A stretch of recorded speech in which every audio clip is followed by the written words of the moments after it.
أعوذ بالله من الشيطان الرجيم بسم الله الرحمن الرحيم يا أيها الذين آمنوا إذا جاءكم المؤمنات مهاجرات فامتحنوهن الله عالم بإيمانهن فإن علمتموهن مؤمنات فلا ترجعوهن إلى الكفار لا هن حل لهم ولا هم يحلون لهن وآتوهم ما أنفقوا ولا جناح عليكم أن تنكحوهن إذا آتيتموهن أجورهن ولا تمسكوا باسم الكوافر واسألوا ما أنفقتم وليسألوا ما أنفقوا ذلك حكم الله يحكم بينكم والله عليم حكيم وإن فاتكم شيء من أزواجكم إلى الكفار فعاقبتم فآتوا الذين ذهبت أزواجهم مثل ما أنفقوا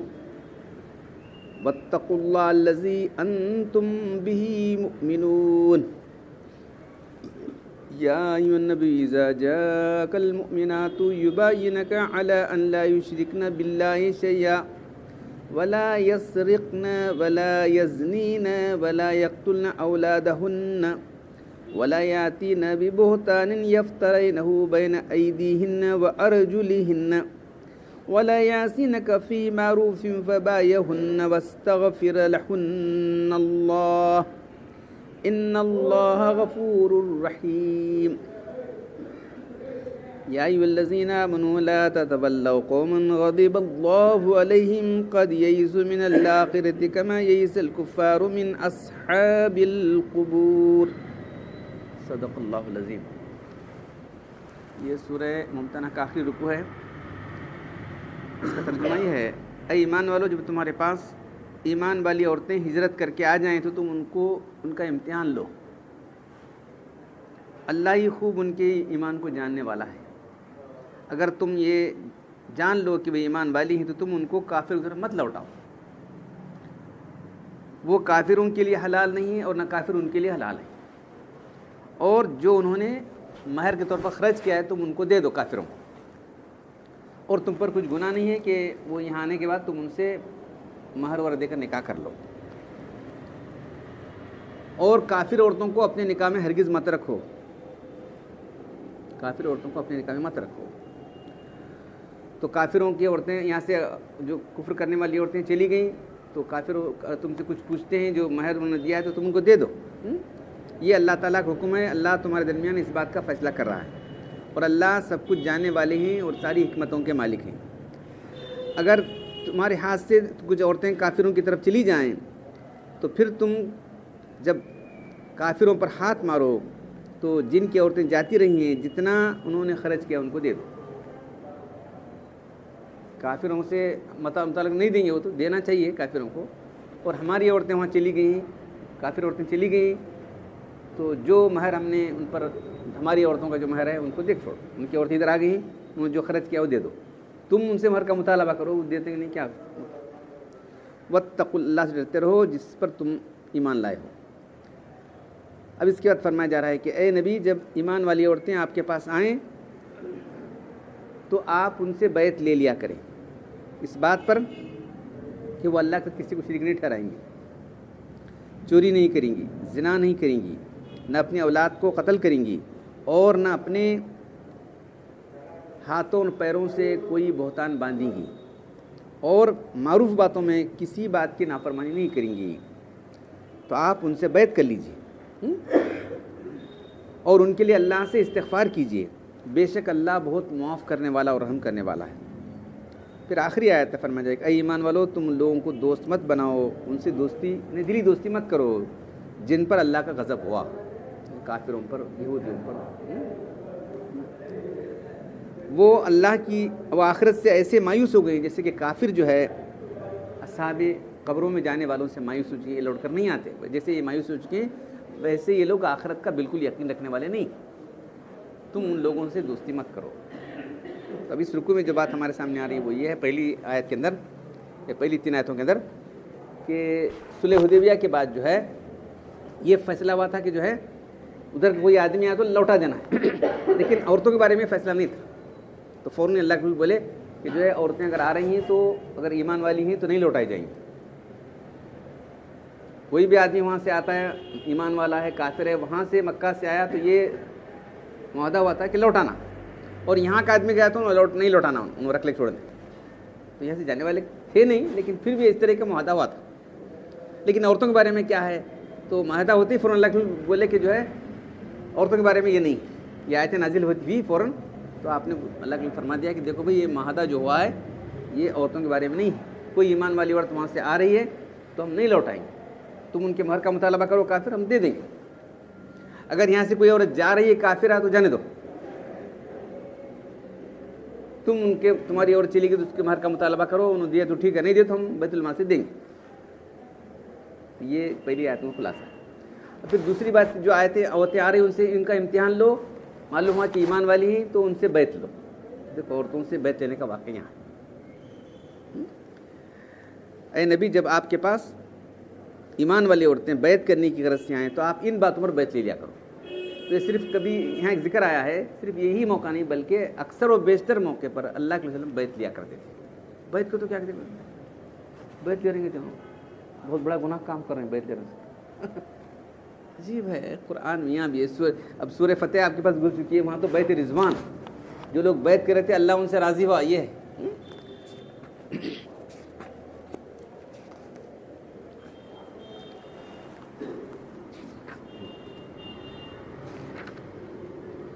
عورتوں کی بیت, اس آیت میں مسلمان عورتوں سے ایک تفصیلی بیت کا ذکر ہے جس میں ایمان, عقائد اور شریعت کی پابندی کا ذکر ہے. ایسا معلوم ہو رہا ہے کہ صرف 9 مسلم ہجرت کرنے والے عورتوں کی ہجرت نہیں بلکہ ساری مسلمان عورتوں سے بیت کیا کرتے تھے.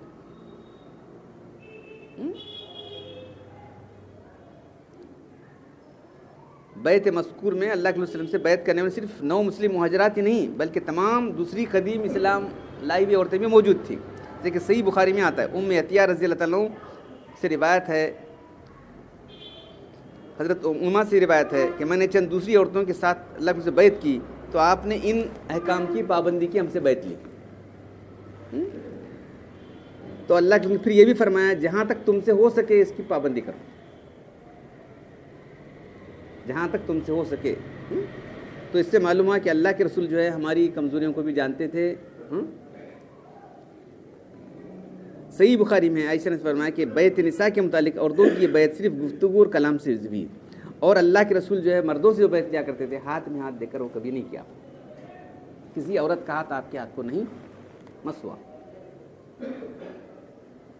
تو بہت سے لوگ جو ہے مرشد جو ہے عورتوں سے سرے بیت لے رہے ہیں, ان کو سامنے لاتے ہیں, ان سے خدمت لیتے ہیں, پاؤں دبا لیتے ہیں, وہ کرتے ہیں, سب شریعت کے خلاف. ان سے پردہ کرنا چاہیے. اگر رشتہ کوئی نہیں ہے غیر محرم ہے تو غیر جیسا دوسرے غیر محرم ویسا پردہ کرنا چاہیے. اگر کوئی عورت بیت بھی ہے تو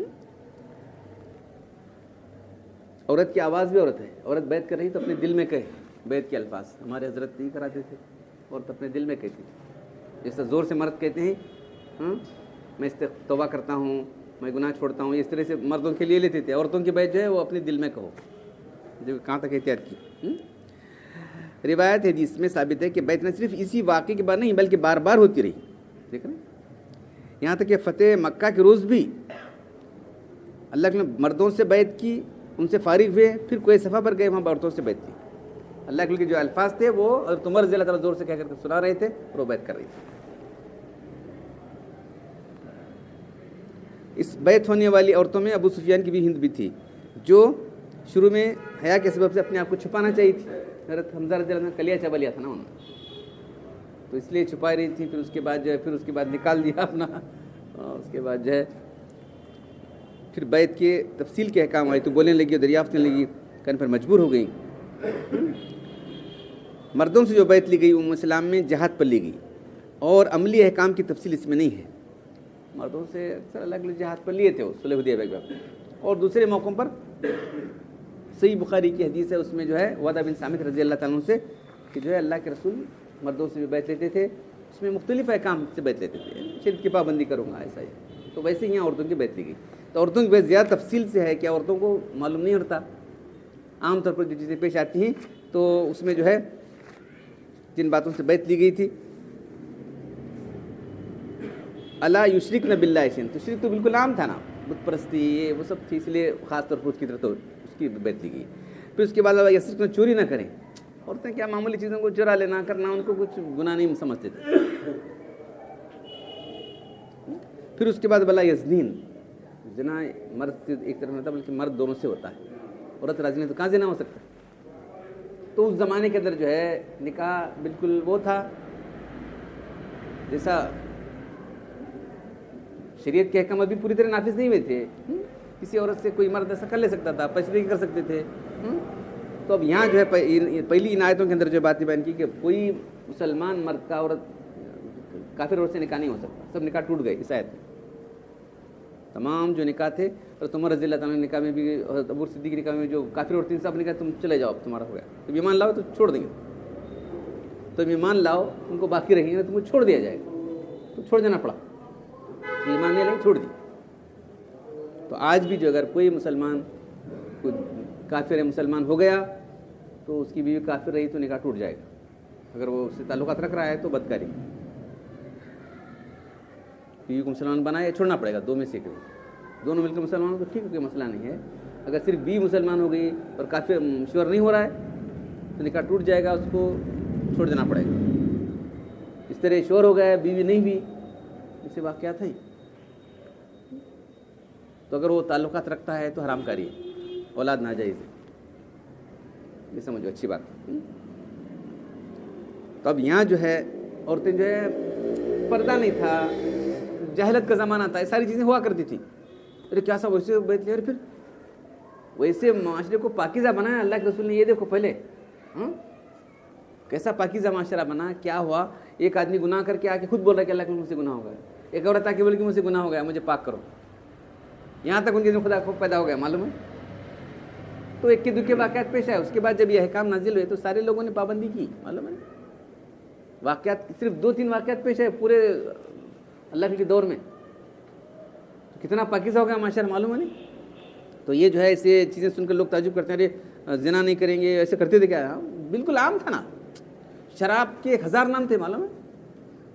عربی زبان میں شراب کے 1000 نام تھے، شراب کثرت سے پیتے تھے، ایسے ویسے نہیں والے، وہ برا سمجھتے نہیں تھے نا اس کو، برائی سمجھے تو چھوڑے گا آدمی، شراب پی کے اچھے جذبات، شاعری فلاں، اس کے بعد سخاوت، شاعری گیری کرنے کا، پھر سخاوت کرو، پیسے لٹاؤ اللہ کے لیے، اللہ کے بندوں پر، وہ ایسا تھا ان کا، اسے برا نہیں سمجھتے تھے۔ بہت ساری بیویاں کرنا وہ برا نہیں سمجھتے تھے، میری اتنی بیوی فخر کی بات تھی، وہ زیادہ بیویاں رکھنا، وہ کیسا ویسا ان لوگوں کا مزاج ویسا تھا۔ تو اسلام میں ہوتا ہے نہیں، 4 ان کی حق ادا کرو اور 4 سے زیادہ مت رکھو، کافر بیوی کو نہیں رکھیں گے، تو یہ سب احکام آ گئے۔